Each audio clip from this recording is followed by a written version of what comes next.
हरे कृष्णा, राधे राधे। स्वागत है आपका कन्हैया स्टोरी की आध्यात्मिक यात्रा में। आज इस वीडियो में हम शिव जी की एक कहानी सुनेंगे। जब एक किसान ने भगवान शिव को कराया था गलती का एहसास। तो आइए जानते हैं। हम सभी व्यक्ति को अपना काम बड़ी निष्ठा और निस्वार्थ भाव से करना चाहिए।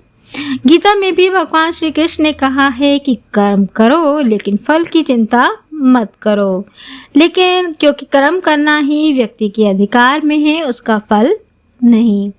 कई बार हम परिस्थितियों के कारण या फिर भावनाओं में बहकर कुछ ऐसे फैसले कर देते हैं जिससे हमारा कर्म प्रभावित हो जाता है।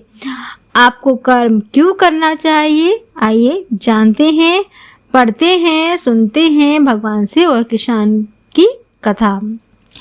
एक बार भगवान शंकर पृथ्वीवासियों पर कुपित हो गए और माता पार्वती को साक्षी मानकर संकल्प लिया कि जब तक पृथ्वीवासी नहीं सुधरेंगे तब तक वे शंख नहीं बजाएंगे।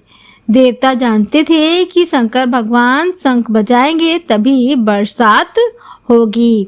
इससे घोर अकाल पड़ गया। पानी की एक बूंद तक नहीं बरसी। धरती पर त्राहिमाम मच गया। ऐसे में एक दिन भगवान शंकर पार्वती आकाश में विचरण कर रहे थे। उन्होंने एक अजीब दृश्य देखा कि एक किसान भरी दोपहरी में चिलचिलाती धूप में खेत की जुताई कर रहा है। पसीने में नहाया मगर अपनी धुन में बहुत मग्न।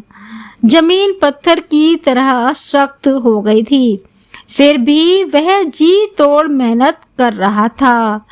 उसकी आंखों में आत्मविश्वास था और उसके पसीने की बूंदों से उम्मीद टपक रही थी। भोलेनाथ व पार्वती बदले हुए वेश में आकाश से नीचे उतरे और उससे कहा, अरे भाई, तू क्यों बेकार कष्ट उठा रहा है? सूखी बंजर धरती में केवल पसीने बहाने से ही खेती नहीं होती। किसान ने हल चलाते चलाते ही जवाब दिया, हाँ बिल्कुल ठीक कह रहे हैं श्रीमान, मगर हल चलाने का गुण भूल ना जाऊं, इसीलिए मैं हर साल पूरी लगन के साथ जुताई करता हूँ। जुताई करना भूल गया तो केवल वर्षा से खेती हो सकेगी क्या? मेहनत का अपना ही परम आनंद है। मैं लोभ के लिए खेती नहीं करता। किसान की बात सुनकर महादेव को भी लगा कि मैं भी तो परम आनंद की अनुभूति के लिए ही शंख बजाता हूँ। मुझे भी शंख बजाए 1 बरस बीत गए, कहीं शंख बजाना भूल तो नहीं गया। उन्होंने तुरंत अपनी झोली से शंख निकाला और जोर से फूंका। चारों ओर बादल की घटाएं घुमड़ पड़ी, बिजली चमकने लगी और जोरदार बारिश होने लगी। इस वर्षा के स्वागत में किसान के पसीने की बूंदें पहले ही खेत में गिरकर चमक रही थी। तो इस कहानी से हमें यह सीख मिलती है, हमारा जो काम है उसे पूरी निष्ठा से बिना किसी लोभ लालच से करना चाहिए, इसी में परम सुख है। जैसे कि किसान बिना लोभ के अपना काम करता रहा, खेत जोतता रहा, उसी तरह से जो का में हम सर्विस करते हैं या यूट्यूब पर काम करते हैं और हमारे व्यूज नहीं आते हैं तो हम काम करना बंद कर देते हैं।